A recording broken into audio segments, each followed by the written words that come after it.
kata-kata jelek, kata-kata kurang bagus itu nggak biasa keluar dari mulut beliau.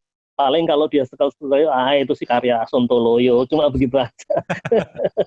Punya Oke. bakat, kalau tidak mau melaksanakan bakat itu dengan tadi mungkin kata yang tepat niat, ya nggak Hmm. akan pernah menghasilkan karya apa-apa. Tapi kesetiaan itu lebih dari sekedar bakat.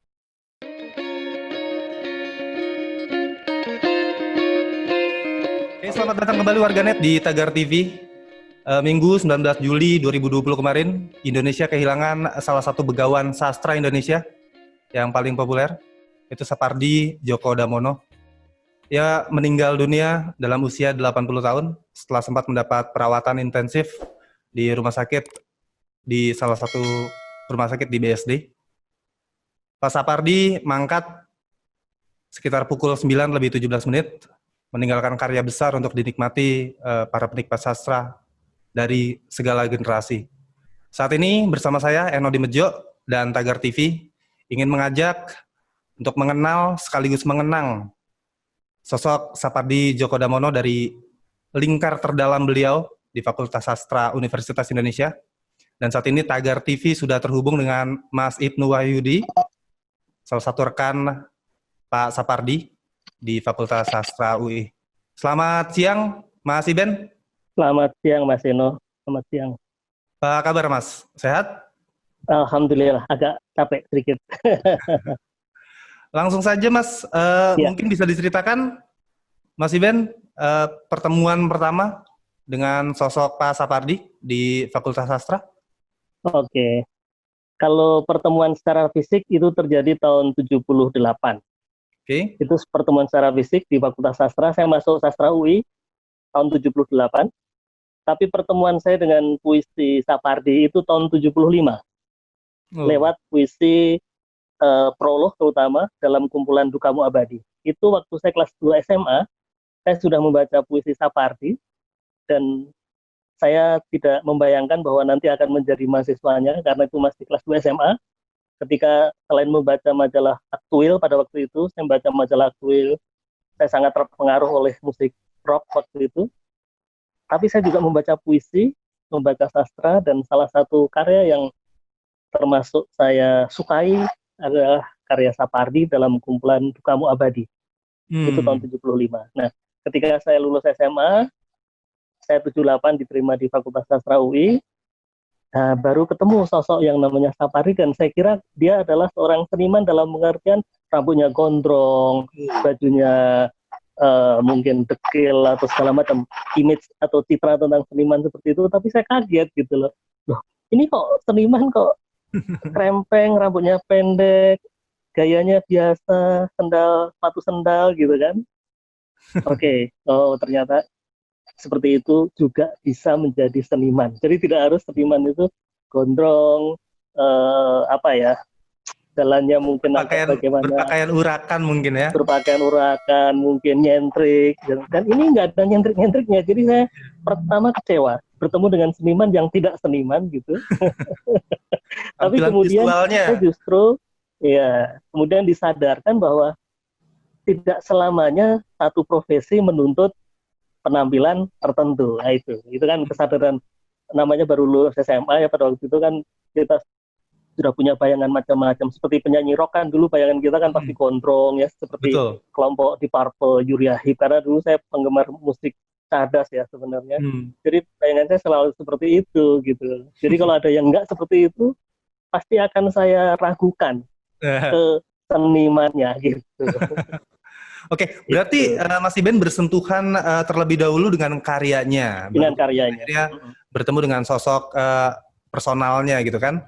Iya. Em, Setelah tadi mungkin ada perbedaan, ada imajinasi kita mengenai sosok Sapardi seperti apa yang dialami Mas Iben, terus saat Iya, ketemu seperti apa, ada perbedaan gitu ya. Nah, penilaian ya. sosok Pak Sapardi ini kesan pertama yang ditemui Mas Iben tuh seperti apa, Mas? Kesan saya selain tadi pertama kaget karena kesenimanannya itu mengecewakan saya dalam tanda kutip. Yang kedua, saya pelan-pelan gitu dipengaruhi oleh cara dia di dalam bertindak, berlaku keseharian, bahwa dia dalam berbahasa, kebetulan sama saya suka pakai bahasa Jawa ya, tapi di dalam berbahasa Indonesia termasuk tertib gitu loh. Jadi artinya mulai saat itu saya karena saya sudah menulis puisi di sebuah koran nasional tahun 75 juga saya nulis puisi, dan saya berpikir bahwa dalam dunia perpuisian atau sastra pada umumnya kan bahasa media utama ya.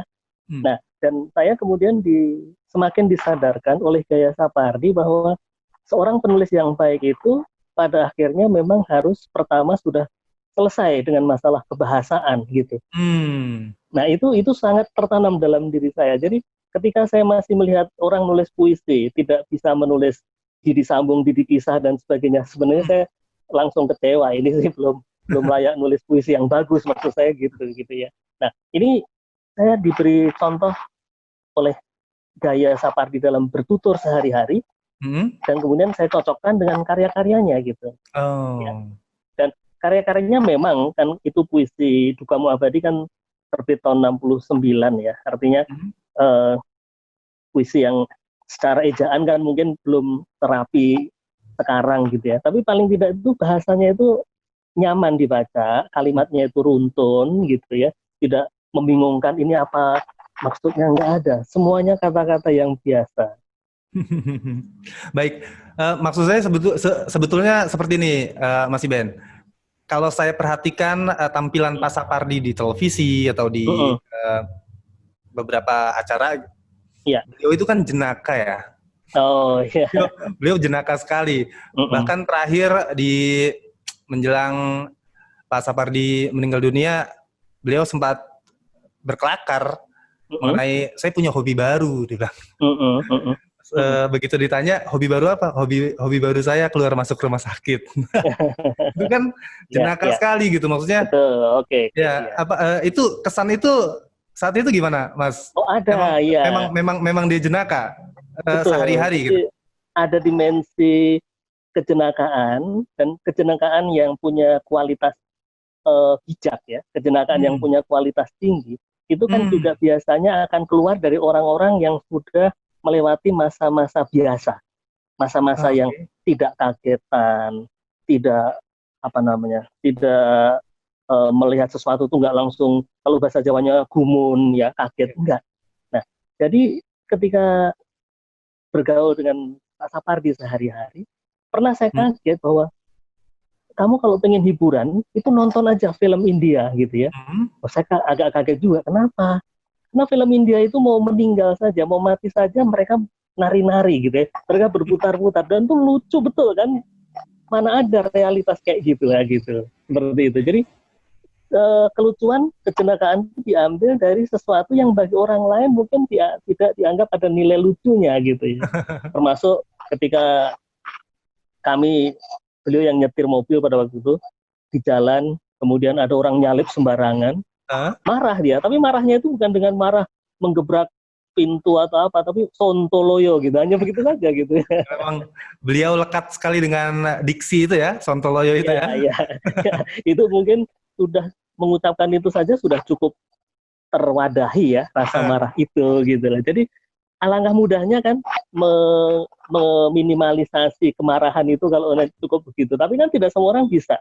Tidak semua orang mampu meminimalisasi kemarahan itu dengan cara gitu. Kalau nggak banting piring nggak puas. Nah, ini enggak. Tapi memang ini untuk orang-orang dengan tingkat-tingkat tertentu saja gitu. Makanya tadi Mas Eno singgung soal keluar masuk rumah sakit, itu dianggap sebagai sarana untuk menghibur diri. Sarana untuk menjenakakan diri supaya dia tidak terseksa dengan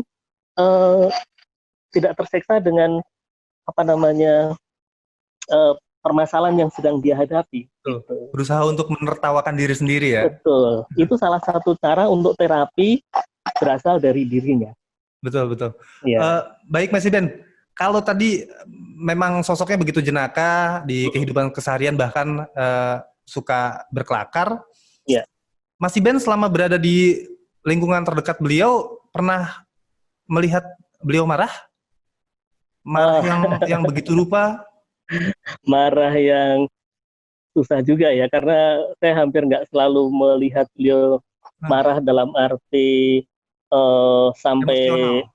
emosional gitu, kok tidak ya. Jadi Oh. kadang-kadang tuh saya melihat Pak Sapardi itu sudah, kalau tadi masalah bahasa sudah selesai dengan persoalan Mm-mm. bahasa, dia tuh sepertinya sudah selesai dengan masalah emosi gitu loh. Oke. Jadi sepertinya sudah bisa mengelola emosi dia dengan Hmm. baik. Baik apakah itu kemarahan, apakah itu kekesalan gitu ya. Seperti gini Mas, misalnya Hmm. pada waktu itu dia ngobrol sama saya di mobil, dia bilang, wah ini tahun 90-an ya, wah Hmm. kijangnya kok bagus amat gitu ya. Terus dia cerita gini, kita tuh mimpinya kok cuma pengen punya kijang ya, nggak mau mimpi yang lebih mahal gitu loh, gitu loh. Jadi betul-betul cara menyadari diri tentang posisi diri Eh, ini melekat betul gitu. Ngapain kita mikir punya Ferrari gitu loh, kalau sebenarnya kijang super pada waktu itu saja sebenarnya sudah cukup gitu. cukup. Ya, jadi dalam hal seperti ini sepertinya ada kemampuan untuk mengelola Mm-mm. emosi, dan ini saya kira nggak gampang sebenarnya, yang dapat ditunjukkan sehari-hari gitu. Hmm. Bahkan ketika dia menjadi dekan tahun 95 sampai 99, Hmm. saya tidak melihat gaya seorang dekan yang misalnya ya Hmm. otoriter, atau yang kemudian membubarkan rapat-rapat atau apa gitu, enggak gitu ya. Atau mungkin karena tahunnya pada waktu itu nggak terlalu bergolak ya. Tapi Hmm. paling tidak, kalaupun tidak ada situasi seperti itu, kalaupun ada pun, saya kira beliau akan mampu mengatasi dengan cara dia gitu. Hmm. Tapi mungkin ekspresi gitu, Mas Iben, ekspresi kemarahan atau memendam kekesalan pernah terlihat Ya seperti itu? hanya dengan tadi Sontoloyo, atau dengan makian paling paling banyak saya dengar, Sontoloyo tidak pernah yang lebih dari itu gitu ya. Wow. Maaf ya, misalnya asu atau bajingan Ah, gitu, enggak keluar gitu. Padahal sebagai orang Solo ya, beliau kan aslinya dekat-dekat keraton. Itu mm, sebenarnya kan makian itu bagian dari keseharian orang-orang keraton kan sebenarnya, karena paling gampang mengeluarkan makian, tapi nggak terlalu banyak keluar kata-kata seperti itu. jadi memang kemampuan untuk mengelola emosinya memang sudah pakar lah ya, Saya kira sudah begitu, mendarah atau daging. memang, atau karena memang gayanya begitu gitu. Misalnya di kelas saja, di kelas ada yang melakukan plagiat ya misalnya, Ah, nah itu paling hanya ditegur dengan cara yang bijak, misalnya, apa untungnya sih kamu apa namanya, menjiplak tulisan orang dan sebagainya, bukan dengan disobek kertasnya, enggak gitu. Itu cara-cara yang saya lihat gitu. Saya pernah membaca artikel, Mas Iben, Mm -mm. Pak Sapardi sempat mengeluarkan pernyataan bahwa beliau tidak percaya dengan diksi inspirasi.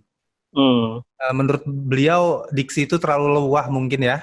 -mm. Em, Dia lebih percaya dengan kata-kata niat. Mm. Jadi untuk berkarya tidak butuh inspirasi tapi hanya butuh niat. Mas Iben pernah mendengar pernyataan seperti itu? Saya ingin mengkonfirmasi.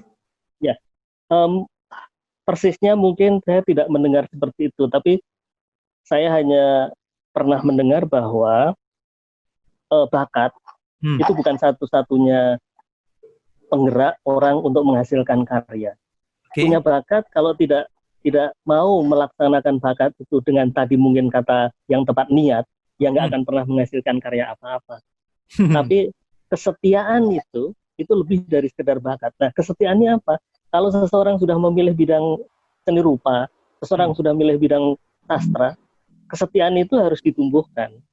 Nah, itu bisa melebihi sekedar bakat, atau ya kalau inspirasi, saya kira inspirasi kita bisa dapat dari mana saja ya. Tapi kalau inspirasi kita dapat lalu kita diamkan, kita simpan saja di benak, kapan akan menjadi tulisan gitu kan. Nah, saya kira beliau ingin mengatakan bahwa pelaksanaan atas inspirasi itu lebih penting daripada inspirasi itu sendiri gitu. Jadi memang tersirat ada maksudnya dia mengeluarkan pernyataan itu ada Ya, maksudnya. seperti misalnya seperti ketika sedang dirawat kemarin, kalau tidak Hmm. salah saya mendapat informasi bahwa beliau juga membawa laptop ya, kemudian Hmm. tetap menulis dan sebagainya. Nah, itu artinya tidak ada dalam tanda kutip upacara khusus untuk menulis. Di mana saja kan bisa menulis sebenarnya kan. Di dalam situasi yang sangat terjepit pun kita bisa menghasilkan karya. tergantung bagaimana niat kita itu mau nggak melaksanakan gagasan atau ide yang melintas. Itu saya kira tadi itu pernyataan itu konfirmasinya seperti itu. Saya juga pernah mendengar bahwa stok karya Pak Sapardi itu jika diterbitkan setiap tahun itu masih bisa, masih banyak stok. Jadi mungkin sepeninggal Pak Sapardi pun karya-karyanya yang untuk dirilis masih banyak. Saya sempat mendengar seperti itu. Karena memang kebiasaannya untuk menulis, rutin menulis itu masih dilakukan sampai menjelang akhir hayat. Iya, betul, ya. Seperti itu. Iya. Jadi memang betul ya, Mas? Ya, secara konkret saya tidak dapat mengatakan seberapa banyak karya yang masih bisa diterbitkan. Tapi tadi kebetulan saya berbincang-bincang dengan beberapa teman. Terus bagaimana nih dengan karya-karya beliau yang belum selesai atau yang sedang dalam proses penulisan dan sebagainya ya. Nanti kita akan coba rancang. Bahkan kita tadi merencanakan untuk menerbitkan karya-karya sebelum Dukamu Abadi, kan dulu tersebar di berbagai majalah, terbitan tahun 50-an, 59, itu belum pernah dibukukan. Jadi ada upaya nanti kita akan menerbitkan puisi atau apapun yang dulu pernah ditulis tapi belum pernah dibukukan. Itu sudah menjadi bagian dari rencana saya dan beberapa teman tadi. Kabar baik bagi para penikmat karya Pak Sapardi, berarti ya? Ya, bahkan tadi saya mendengar dari Kurniawan Junaidi, ada rencana menerbitkan Sihir Sapardi tadi.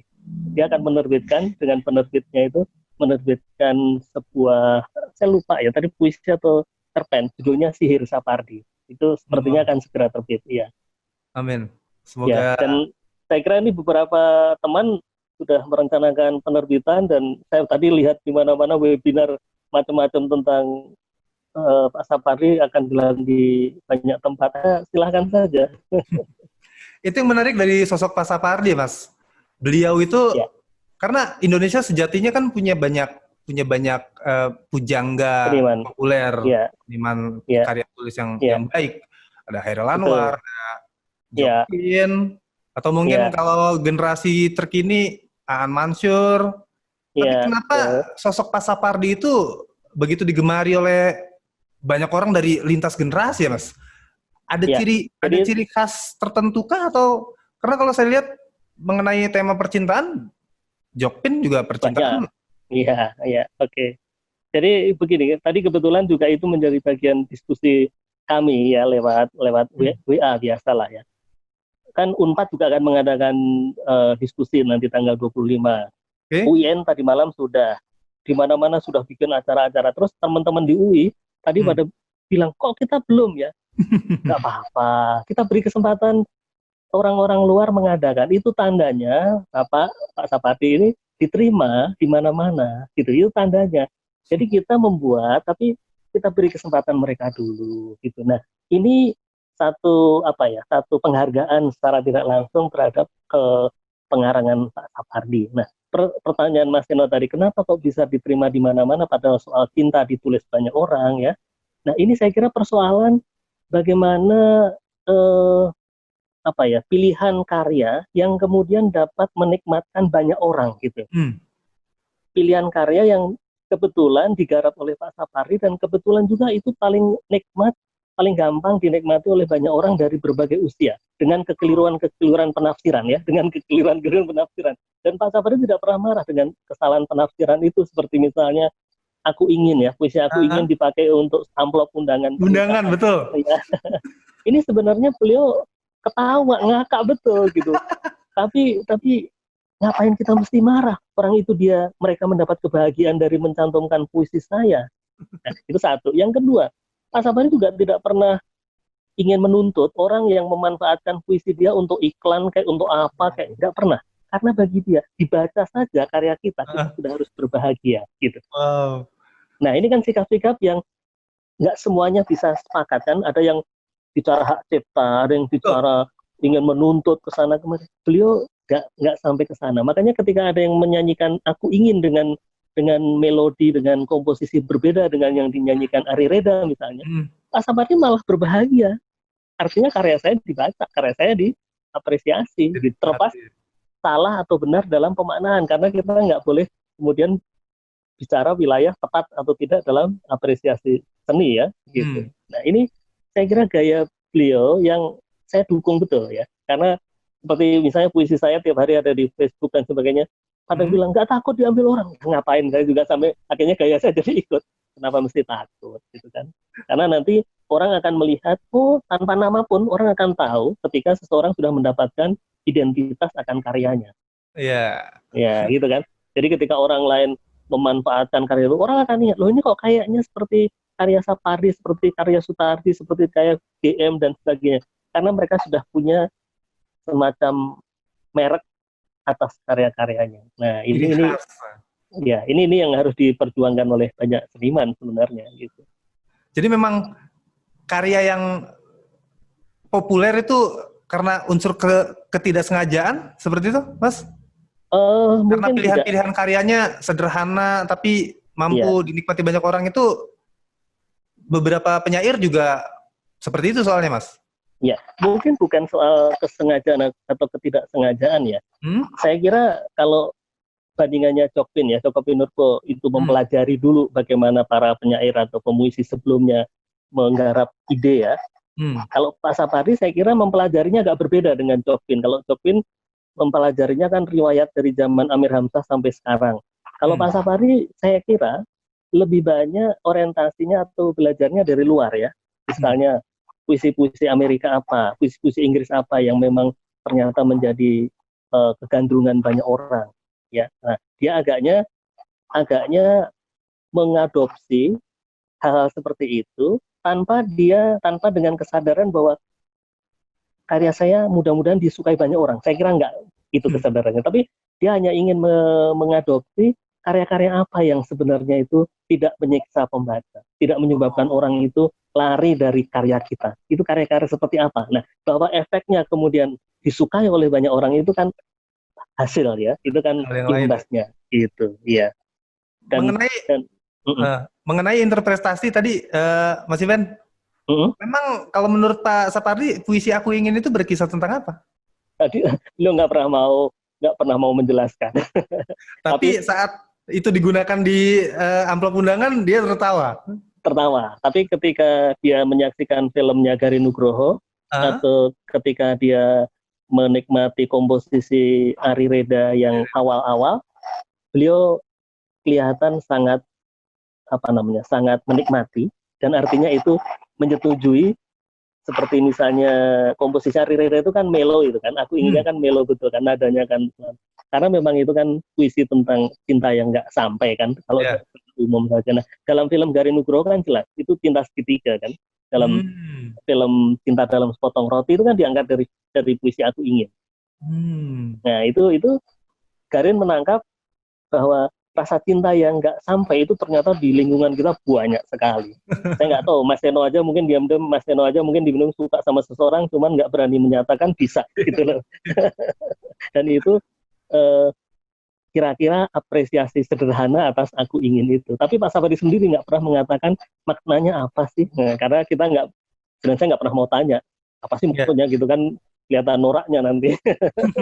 Karena memang karya cukup dinikmati karyanya saja tanpa harus ditanya maksudnya apa, seperti itu ya. Dan kita pembaca, kita penikmat punya hak untuk menginterpretasi sendiri kan gitu. Baik, Mas Iben, ada momen atau pesan yang paling berkesan dari sosok Pak Sapardi di mata Mas Iben? Kalau kepada saya, dia walaupun tidak langsung mengatakan suka dengan karya-karya saya, tapi selalu mengatakan jangan berhenti nulis gitu. Walaupun ada beberapa puisi yang dia bilang, oh ini bagus Ben, makanya pernah dimuat di jurnal puisi dan sebagainya, tapi beliau bukan tipe orang yang penyanjung yang langsung bikin orang supaya langsung besar kepala, enggak. Tapi kelihatan ketika dia nggak suka, itu kelihatan, saya bisa menangkap itu, dan ketika dia menikmati, dia bisa baca itu berulang-ulang. Lebih dari sekali baca. Tapi kalau begitu nggak suka, baca satu baris puisinya aja langsung dilempar. Artinya bukan dilempar apa, tapi maksudnya enggak gitu. Jadi beliau memang memberi apresiasi tidak secara langsung ya, tapi selalu suportif. Ya, Cara dia memuji itu dengan cara suportif seperti itu ya, Mas?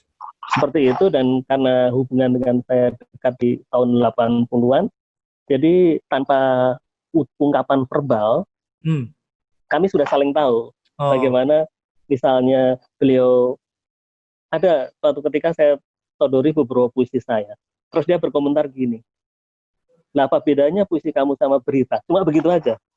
Apa bedanya puisi kamu sama berita? Dia nggak bilang puisi kamu jelek, enggak. Apa bedanya puisi kamu sama berita? Gitu. Nah itu saya udah langsung tahu, oh, berarti ini kurang apa gitu. Ya. Seperti itu cara menegurnya. Gitu. Oh, baik. Atau ketika mendengar ada pemain musik ya, pengamen di jalanan gitu, terus langsung, aduh kuping saya sakit. Itu ingin mengatakan bahwa itu yang ngamen nggak berkualitas. Tapi begitu mendengarkan musik langsung dia mantuk-mantuk ya, menikmati itu apresiasi. Karena sangat sensitif beliau dengan musik, itu sangat sensitif. Jadi kalau ada komposisi terhadap atau musikalisasi puisi terhadap puisi beliau dan beliau nggak begitu cocok, biasanya langsung seperti tutup kuping gitu ya, seperti nggak mau dengerin gitu. Tapi nggak mengatakan jelek, nggak, kata-kata jelek, kata-kata kurang bagus itu nggak biasa keluar dari mulut beliau. Paling kalau dia sekali-sekali, itu si karya Sontoloyo, cuma begitu aja. Jadi memang beliau tidak murah untuk memuji, pun tidak murah untuk menilai buruk lah dari sebuah karya, mungkin gitu Mas Iben ya?